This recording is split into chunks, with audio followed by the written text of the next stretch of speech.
Welcome to the Mason Movement podcast. It's officially episode number 1. My name is B. And I'm Jessy, and we are bringing you some real world realness, all about racism.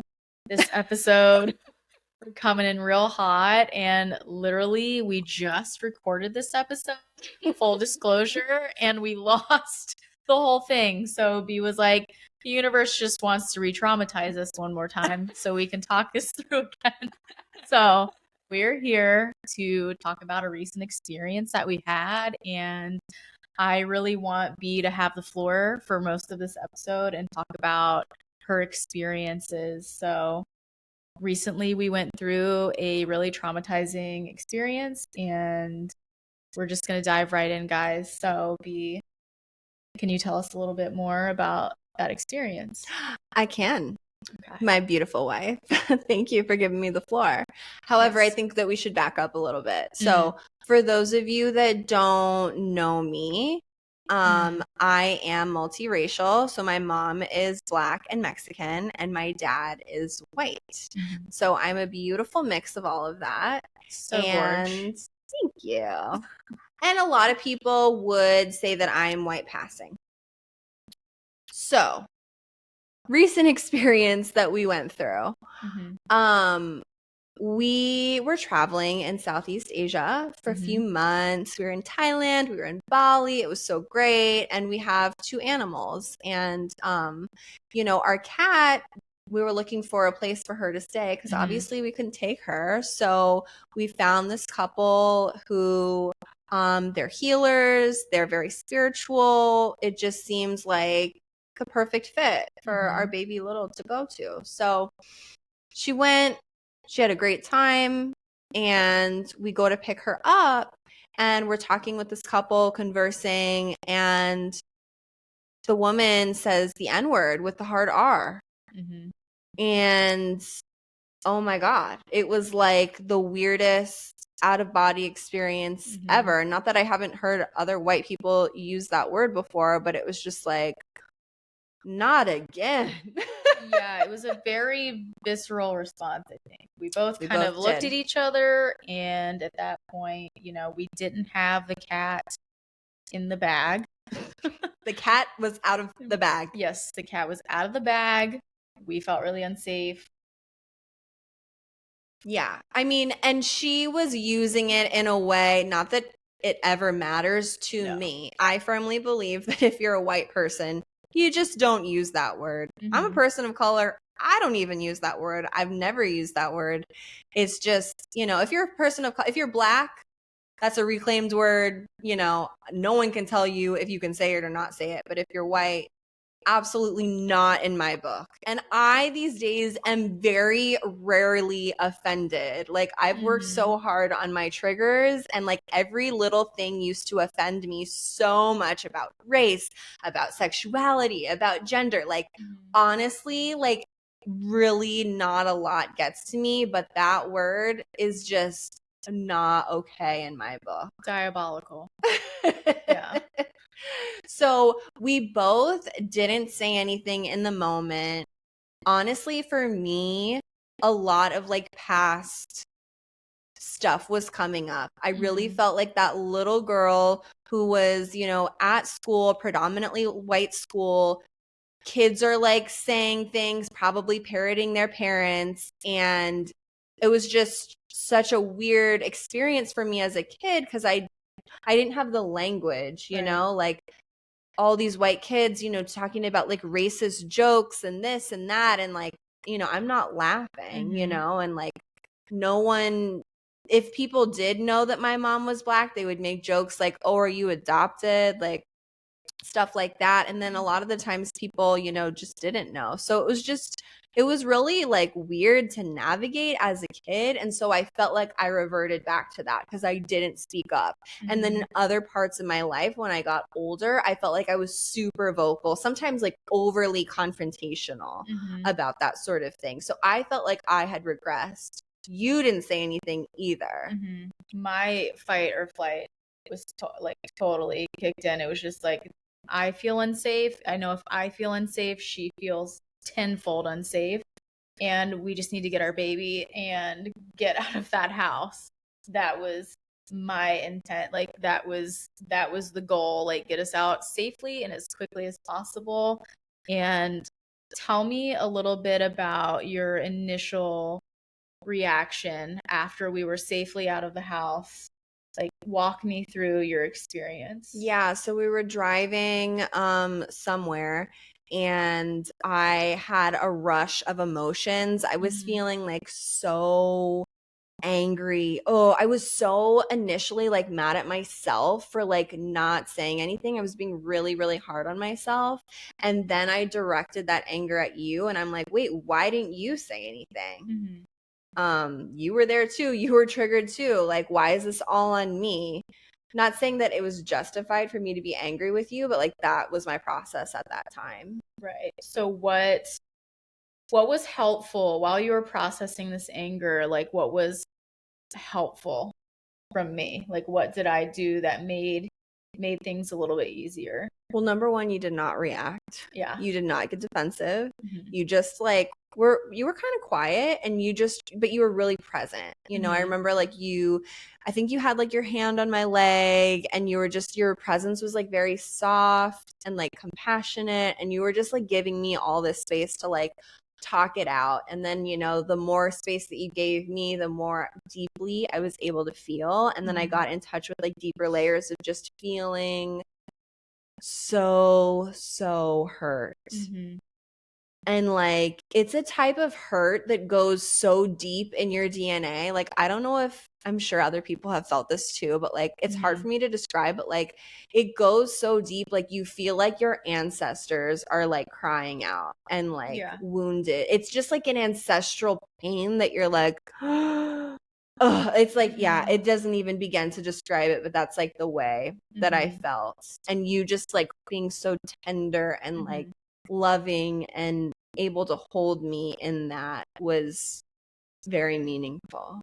So first came the anger and then kind of came like the wave of emotions. Like talk to me a little bit about like after the anger subsided, what those emotions felt like. Did they take you back to like your childhood, like comments, you know, or things like that? Yeah, of course. I mean, it was totally like re-triggering everything, you know, that I experienced from childhood up until adulthood. You know, I've gone through like friends being racist, you know, random people, even past like people that I've dated. You know, I remember one guy in college, I dated him and he told me, Brianna, just so you know, my mom can never know that we're dating because you're Black. And that was just like, what? Like that was wild to me at the time. That was another time where actually I reverted back to like a childhood sort of like a child part and I didn't speak up. Right. You know, I was just like, okay. You know, it was like weird. And you know, I carried like a lot of shame about that for a while for like not speaking up, but you know, I'm in me sort of talking this out. I'm releasing more of that shame. So yeah, I mean, it was re-triggering like so much. I've had past partners like call me the N-word actually and be really abusive. So yeah, that word like even though she wasn't calling me that, it's still like brought up everything. Of course. Of course. And, you know, I think it was especially jarring because these people are, you know, claimed to be healers and like that's just not something you think would be in a healer's vocabulary. And she was very much in plain sight, you know. Yeah, I mean it was totally alarming. I mean, I think what we came back to as well, like on that car ride, like after and we were processing it all was like, wait, the reason why we didn't speak up is because we didn't feel safe. You know, like it wasn't safe to speak up. Like we didn't have our cat at that point. We were in her home.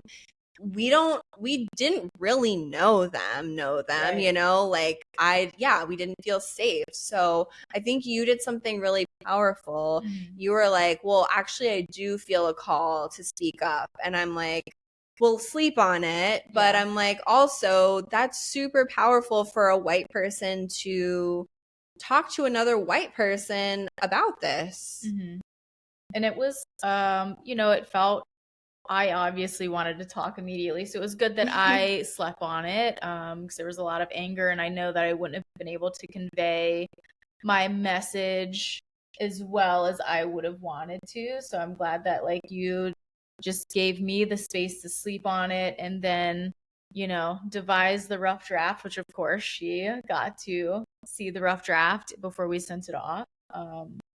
And yeah, it was really powerful, and it was also really validating too, in her response. We can control what we say to people, we cannot control how they respond to us. But we were totally like, our intuition was spot on about not feeling safe in her home, Right.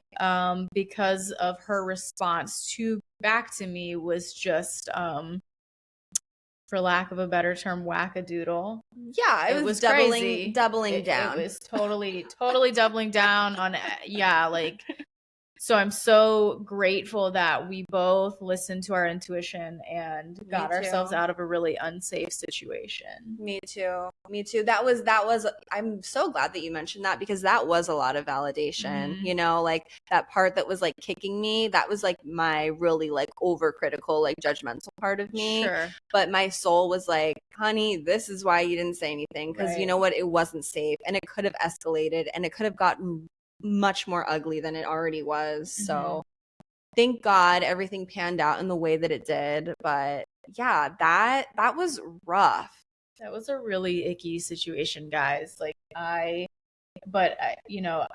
really did bring us closer together. It was just like another level and layer of just like deeper healing for you, and then just like more of a connection to us too, and me being able to see, like, have a first-hand encounter, as terrible as it was, but to actually like see you and honor you and love you through that moment of just like total chaos.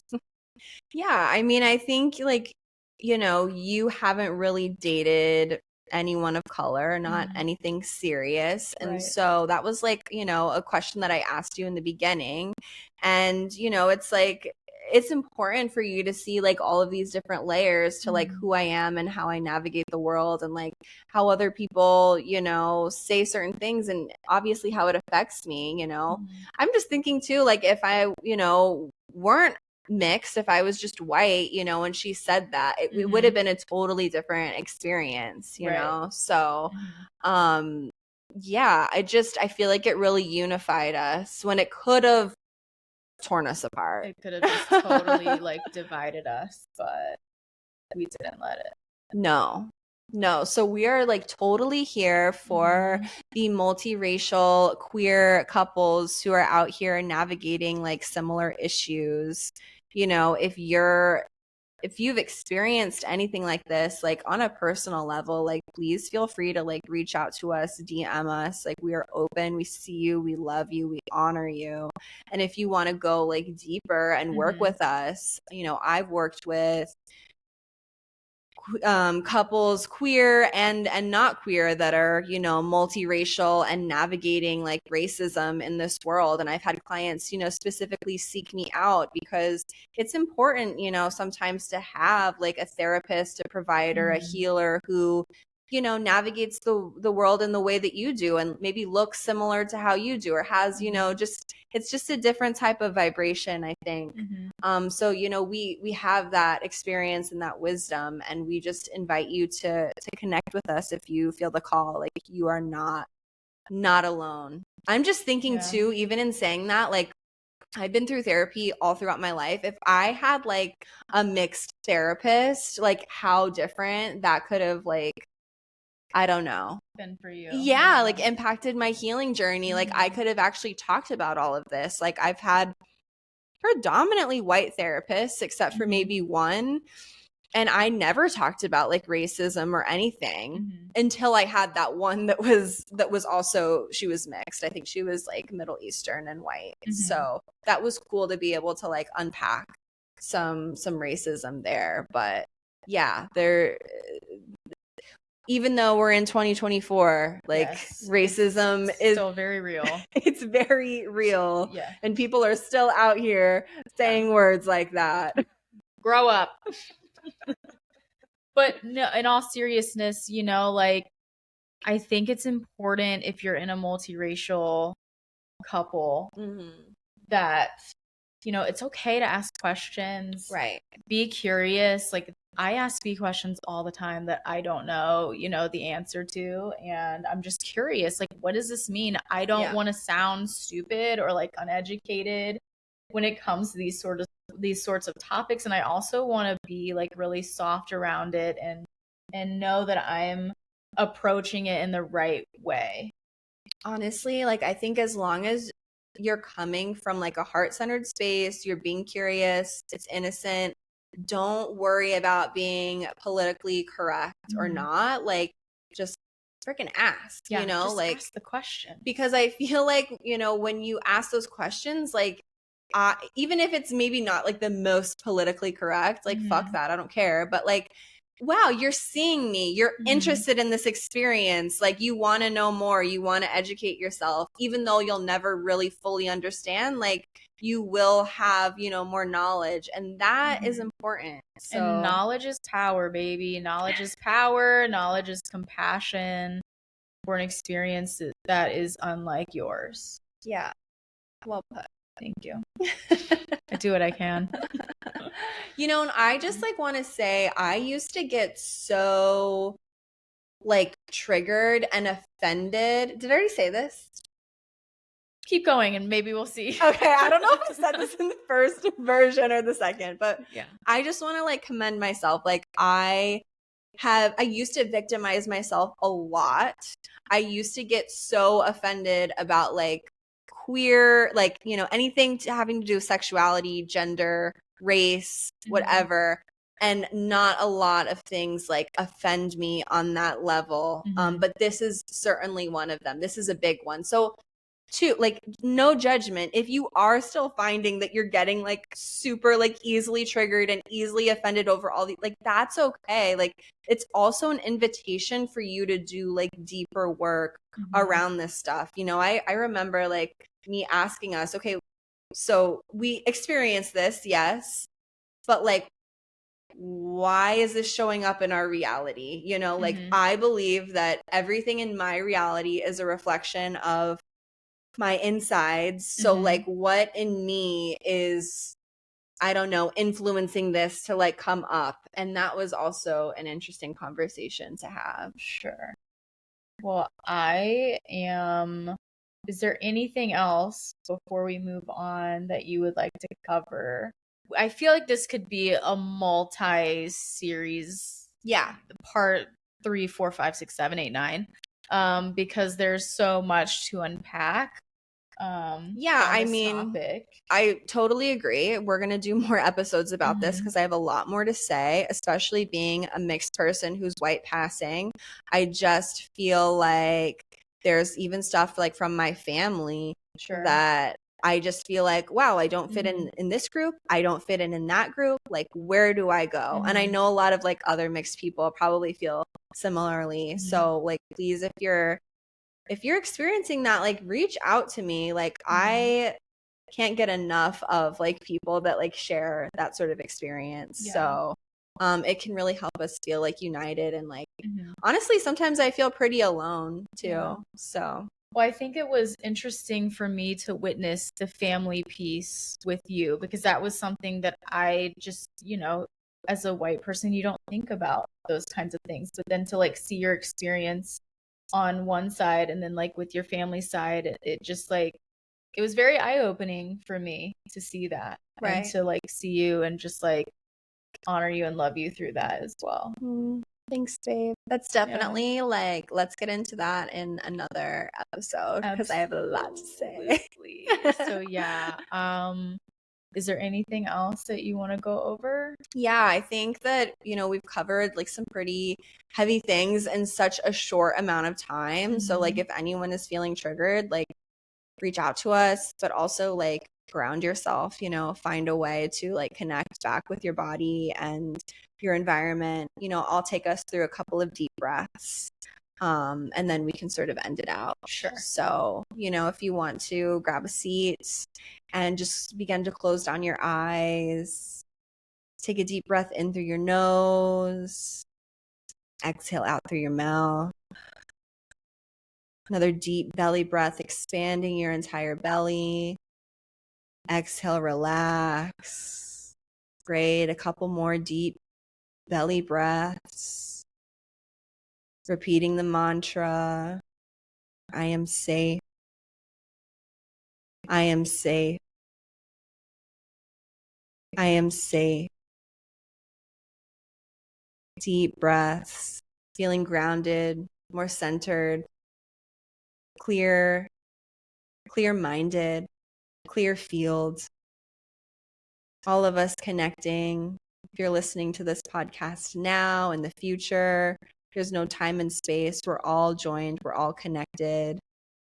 No matter how we look. Beautiful.